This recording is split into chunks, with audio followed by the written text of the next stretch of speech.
Hi there! Welcome to this channel. In this video, we'll show you how to import data from TXT file into Excel and turn them into powerful visualization, so you can analyze and represent your results effectively. We will use thermogravimetric analysis results, TGA, as a practical example. Let's get started. First of all, we need to check and confirm which type of data we have. The most important thing is to study the technique to know the aspect of the graphic and type of data. In this occasion, we have a PDF file where we can see the aspect of the TGA of the first example. As we can see, the sample weight in percentage is represented in the y-axis, while temperature is plotted in the x-axis. In the upper part, the precise weight of sample used for the analysis is also indicated. In the results folder, there is also a TXT file, no graphic, with the rest of the data, including analysis conditions, heat ramp rate, type of gas, flow, temperature range, etc. The TXT files can have very different configurations from one equipment or operator to another. In this case, SIG1 indicates that the first data column includes time data in minutes. The second column is temperature in degrees Celsius. Sample weight in milligram is gathered in column 3, and so on. These are the columns we need to plot in other softwares, such as Excel. Pay attention that the decimal numbers are defined by points instead of commas. There are different strategies to import this type of data to Excel. In our first attempt, open an Excel file, go to Data menu, Obtain Data, From File, and then select Text File. After looking for the results folder, select the file of the first sample coded with number 1.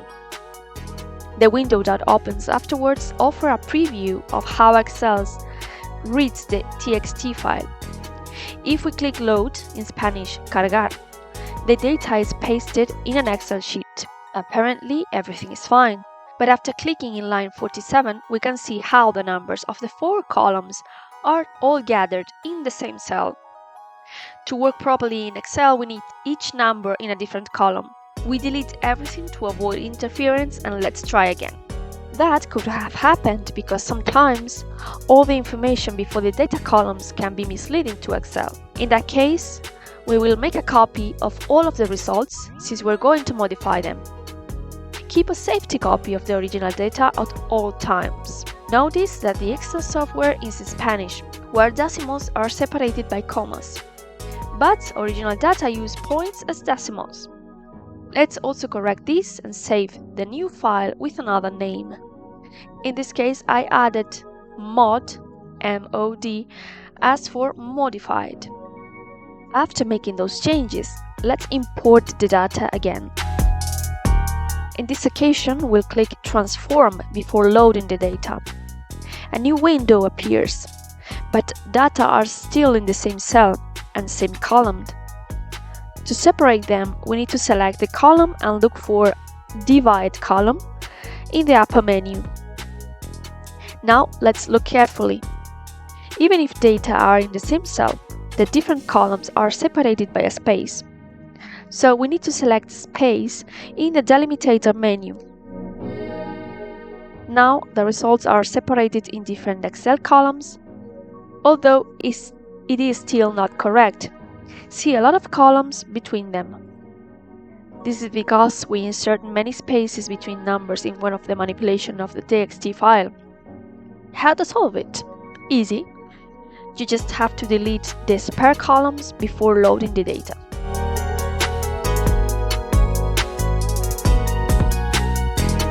Once the data is loaded, it is necessary to name properly each column and sample.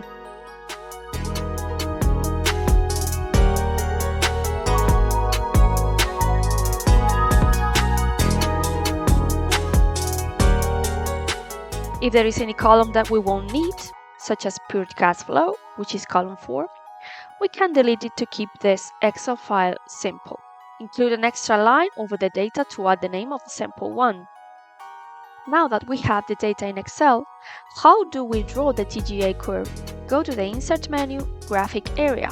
It is important to select properly the type of graphic we want to use: lines, columns. The best option for curves such as TGA is the dispersion graphic. Most of the time, Excel tries to predict the graphic we want to create, but normally it fails. We just need to select the lines of incorrect data within the graphic and delete them. But forget about the graphic for a little while and let's repeat again the importation of data to consolidate the process. In a TXT file, delete all the information above the data columns and replace points by commas. Transform the English decimal numbers to Spanish, in agreement with the Excel language. Don't forget to rename the modified file and keep a saved version of the original. Go to Excel, Data, import data from text file, and select the file of the next sample. In this case, sample 2 modified. Go to the transformed data menu to check everything is okay. Again, the 4 columns are merged. Split them using the space as the limitator, and then accept. In this occasion, the TXT file was not as manipulated as the first one, so the columns split amazingly and no further changes are needed. This new data will be loaded in a new Excel sheet. If you want to compare TGA of different samples, I advise you to copy and paste them within the same sheet so you can plot them together. Rename columns and samples. Change the color of each group of data to avoid confusion.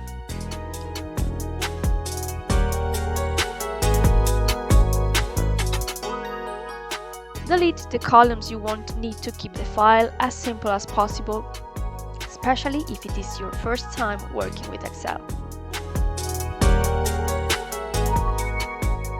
Do you remember the PDF I showed you at the beginning of this video?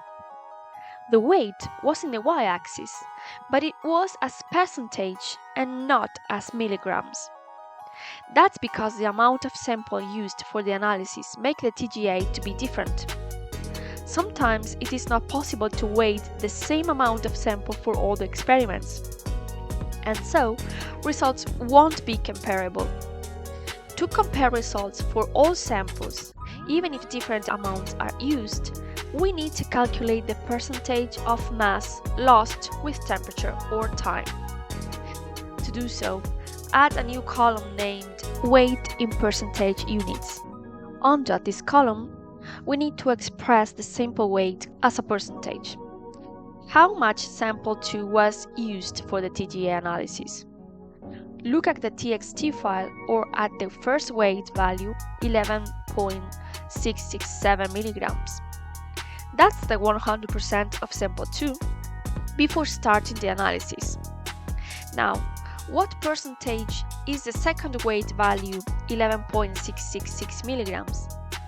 It is as simple as to do a direct rule of 3, considering 11.667 as 100%. Now, it would be great to add the TGA curve of sample 2 to the same graphic as sample 1, so we can compare them.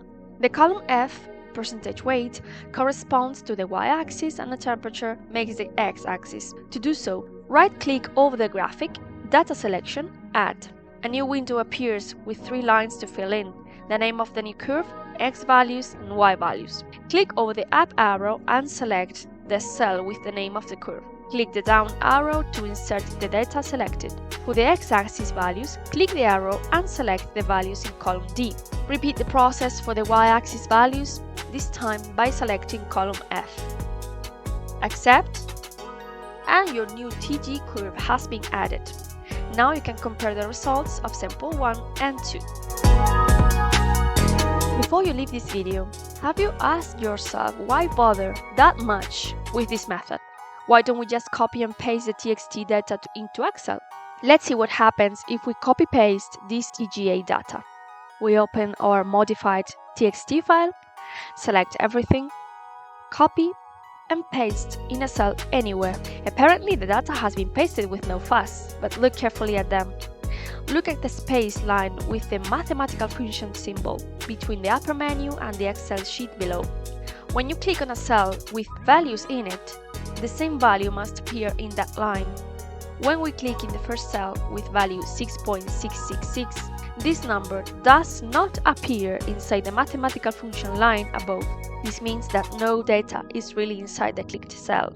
Another way to prove or check if the data is well introduced in Excel is by trying to do a calculation. Let's try to add 25.33 and 9.23. When we click Enter, the value is equal to 0, meaning that no values were really in the cells we have selected. In other words, the copy-paste didn't work this time.